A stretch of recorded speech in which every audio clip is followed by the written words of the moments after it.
It's only fitting that Bucks in 6 will stay with him forever. And then I really wanted to add in the Larry O'Brien Trophy, as well as commemorate the 1971 group.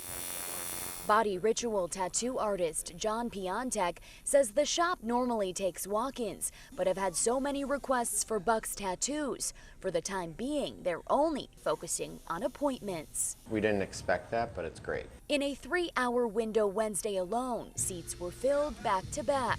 Got in as soon as I could. For Adam Miller, a Bucks logo.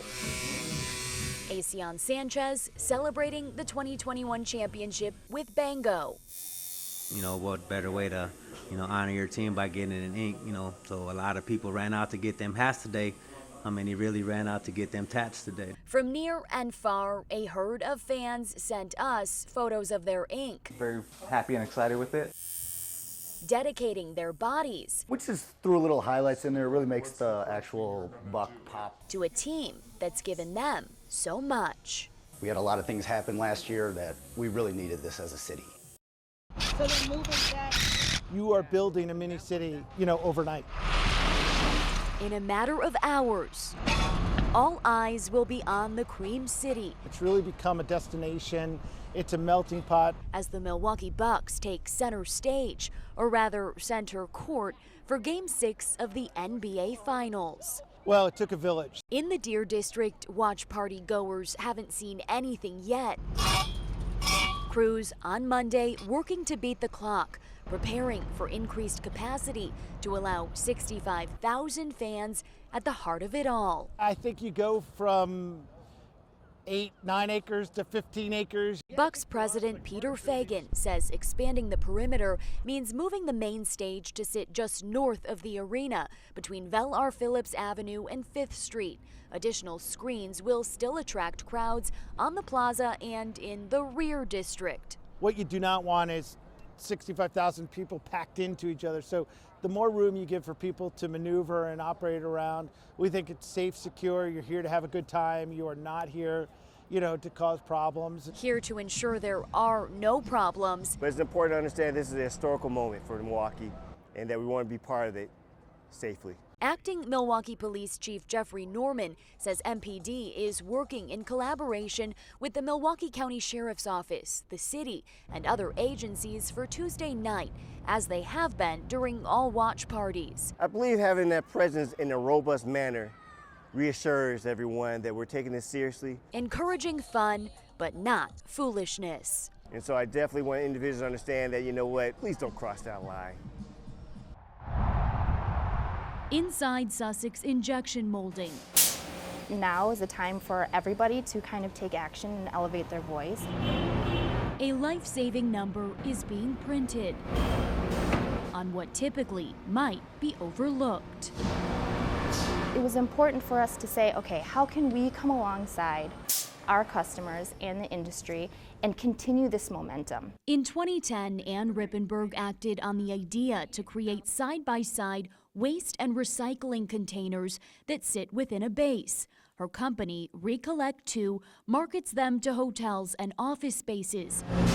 But now she is offering the product to include the National Human Trafficking Hotline text number. Having something placed in hotel rooms that get attention, that provides a way of escape and the possibility of having a better life, it's an immense thing. Tim Bodnar serves as board president at Exploit No More, a nonprofit that works to end sex trafficking in the greater Milwaukee region.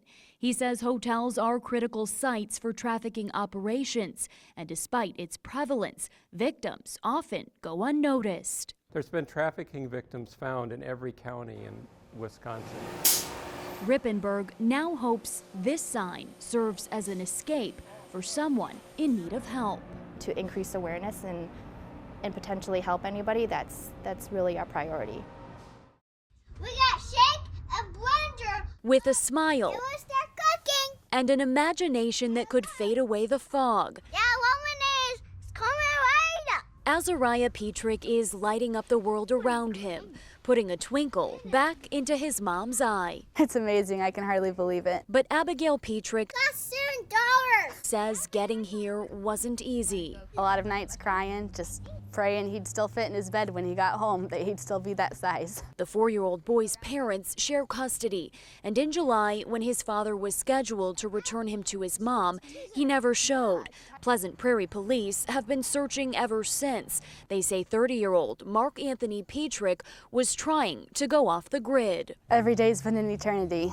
For 3 months, they vanished, but thanks to a good Samaritan, this story ends happily. The detective was the one who called me. Monday night, more than 350 miles away from home, just outside of Traverse City, a Michigan man recognized Azariah after seeing his missing poster on Facebook. I will be forever grateful to him. Azariah was found safely in a motorhome with his father, who was arrested. I see you. Now, as the two adjust back to life as it was, Abigail is driving home the importance of taking notice when a child goes missing. This is what brought Azariah home, and it can do the same for a lot of other children out there.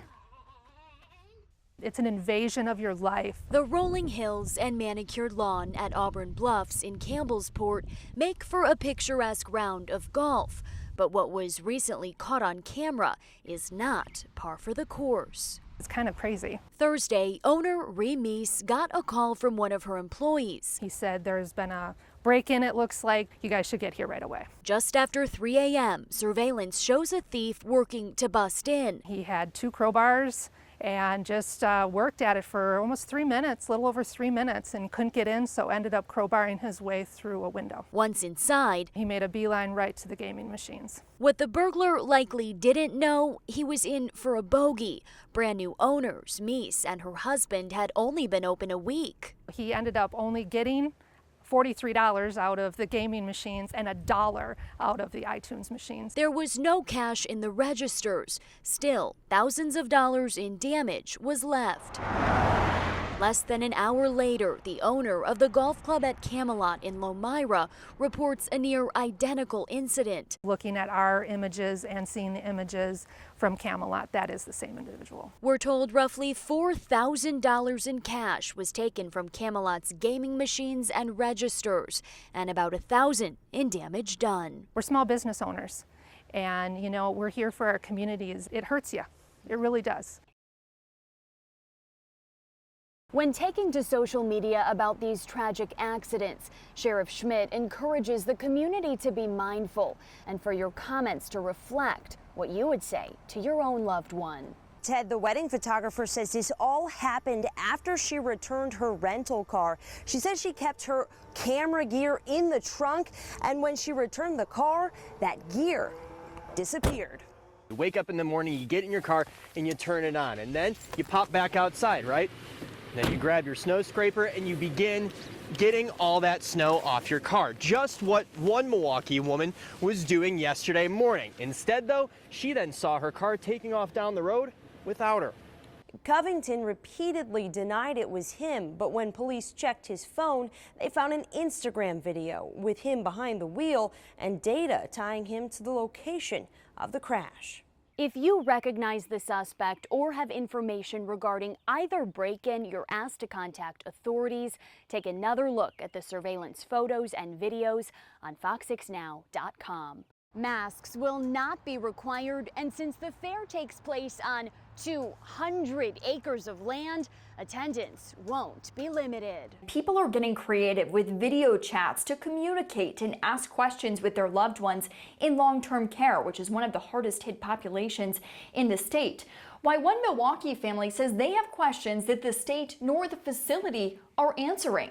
Well, Ted Biden has been critical of President Trump's handling of COVID-19 and his crowded campaign events. In an effort to slow transmission of the virus, states experiencing a significant increase in cases of COVID-19 are being tacked onto that list. 34-year-old Carlos Fantuzzi telling me he is lucky to be alive after he was shot twice last week. Police are hopeful that putting information directly in the hands of community members will lead to more tips when a crime happens near them. Now, the app is simple to download and even easier to use. Children's Wisconsin has announced the single largest gift in its history, how they plan to use it to prioritize mental health during checkups and urgent care visits. That story next at 10. Thielen and his father say they reported the incident to the Waukesha County Sheriff's Department, who had the American flag properly disposed of